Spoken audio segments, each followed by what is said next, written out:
আসন্ন রমজানে দ্রব্যমূল্য ও পণ্য সরবরাহ শৃঙ্খল স্বাভাবিক রাখার জন্য মাঠ পর্যায়ে কর্মকর্তাদের কাজ করার নির্দেশ দিয়েছে প্রধান উপদেষ্টা প্রফেসর ডক্টর মোহাম্মদ ইউনূস।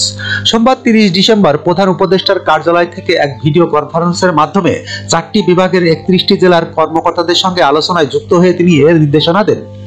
এ সময় প্রধান উপদেষ্টা কর্মকর্তাদের নিজ নিজ এলাকার আইন শৃঙ্খলা স্বাভাবিক রাখা, সাম্প্রদায়িক সম্প্রীতি বজায় রাখা, কৃষি পণ্য সংরক্ষণ, সার সরবরাহ এবং শিল্প এলাকায় শান্তি শৃঙ্খলা নিশ্চিতে নিবিড়ভাবে কাজ করার নির্দেশ দিয়েছেন। ঢাকা, চট্টগ্রাম, ময়মনসিংহ ও সিলেট বিভাগের কর্মকর্তারা এই ভিডিও কনফারেন্সে যোগ দেন। কনফারেন্সে 19 জন বিভাগীয় commissioner, police commissioner, range police প্রধান, জেলা প্রশাসক ও পুলিশ সুপার পর্যায়ের কর্মকর্তারা বক্তব্য রাখেন। সমাপনী বক্তব্যে প্রফেসর ইউনূস বলেন, কর্মকর্তাদের বক্তব্য ও মতামত আগামী দিনের সরকারকে সিদ্ধান্ত নেওয়ায় সহায়তা করবে। এটা আমার জন্য প্রথম সুযোগ ছিল আপনাদের সঙ্গে কথা বলার।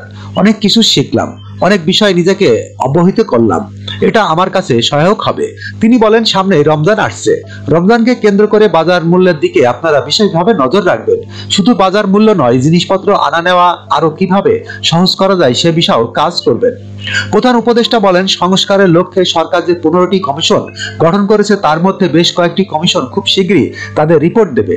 এসব প্রতিবেদনের পর রাজনৈতিক দলগুলোর সঙ্গে আলোচনা শুরু হবে, নাগরিকদের সঙ্গেও আলোচনা হবে। এর মধ্য দিয়ে দেশে নির্বাচনের একটি আবহাওয়া তৈরি করা হবে।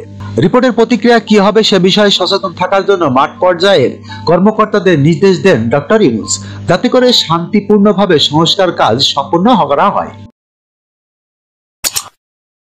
যখনকার খবর তখনই দেখতে চোখ রাখুন সুন 24 টিভিতে।